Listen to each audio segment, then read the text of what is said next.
ధనుష్ మీద కేసు. ఈ కేసులోకి రష్మిక మందన్నాన్ని కూడా లాగుతామనే విధంగా కొంతమంది నిర్మాతలు మాత్రం హైదరాబాద్లోని ప్రెస్ క్లబ్ని ఆశ్రయించడం జరిగింది. అయితే రవీందర్, మల్లేష్, రవికాంత్ సో వీళ్ళందరూ కూడా కుబేరా సినిమా టైటిల్ విషయంలో మాత్రం ఒక వివాదం చోటు చేసుకుంది. దానికోసమని వీళ్ళు మాత్రం అక్కడ ఆశ్రయించడం జరిగింది.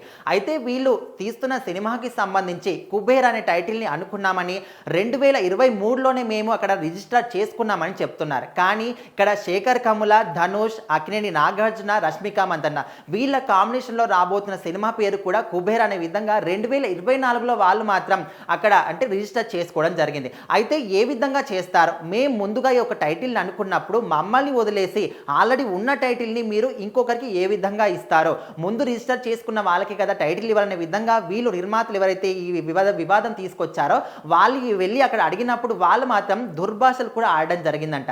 వాళ్ళది పెద్ద సినిమా, మీకెందుకు, వాళ్ళతో పెట్టుకోకండి, మీది చిన్న సినిమా కదా వదిలేయండి అనే విధంగా వాళ్ళు మాత్రం కొంచెం దుర్భాషలాడుతూ మాట్లాడారనే విధంగా కూడా వాళ్ళు చెప్పడం జరుగుతుంది. అయితే ఎంత పెద్ద డైరెక్టర్ అయినప్పటికీ, ఎంత పెద్ద యాక్టర్లు అయినప్పటికీ ఎవరైనా కావచ్చు, కాకపోతే ఎవరు ఆ ముందుగా సినిమా టైటిల్ని రిజిస్టర్ చేసుకున్నారో వాళ్ళకే టైటిల్ అనేది చెందుతుంది. మరి వీళ్ళు ఎందుకు ఈ విధంగా చేస్తున్నారు? సినిమా ఇండస్ట్రీకి సంబంధించి ఇలాంటి చిన్న చిన్న వాళ్ళని కూడా ఎంకరేజ్మెంట్ చేయకపోతే ముందు ముందు ఏ విధంగా ఉంటుంది? ఈ రోజుల్లో పెద్ద డైరెక్టర్, పెద్ద స్టార్ హీరోలు, హీరోయిన్లు అని కాకుండా చిన్న బడ్జెట్తోని కొత్త వాళ్ళు వచ్చి సినిమాలు చేసినప్పటికీ కూడా కంటెంట్ బాగుంటే ఖచ్చితంగా సినిమా అనేది హిట్ అవుతుంది.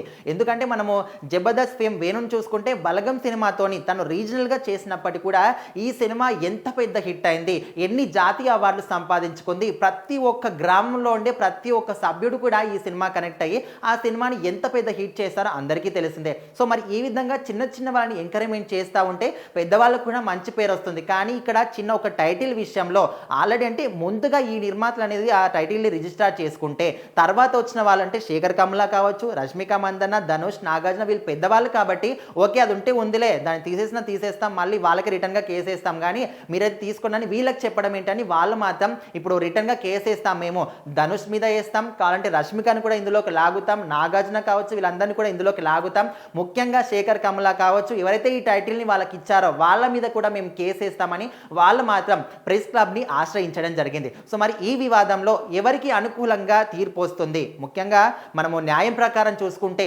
ముందుగా ఎవరైతే నిర్మాతల టైటిల్ రిజిస్టర్ చేసుకున్నారో వాళ్ళకే రావాలి. మరి వీళ్ళందరూ కూడా పెద్ద నిర్మాతలు, పెద్ద యాక్టర్లు కాబట్టి ఇన్ఫ్లుయెన్స్ వాడు ఏమైనా వాళ్ళకు అనుకూలంగా ఇచ్చుకుంటారంటే చాలామంది అందరూ కూడా ప్రజలు చూస్తూనే ఉన్నారు. సో ఎవరు కూడా ఇలాంటివి ఎంకరేజ్మెంట్ చెయ్యరు. ఎంత పెద్దవాళ్ళు అయినప్పటికీ కూడా, చిన్నవాళ్ళు అయినప్పటికీ కూడా ముందు ఎవరు రిజిస్టర్ చేసుకుంటారు? టైటిల్ విషయంలో మాత్రం ఎవరు ముందుగా రిజిస్టర్ చేసుకుంటే వాళ్ళకి చెందాలని అందరూ కూడా అనుకుంటున్నారు. సో మరి ఈ విషయంలో మీ అభిప్రాయం ఏంటో కూడా ఖచ్చితంగా కామెంట్ చేయండి.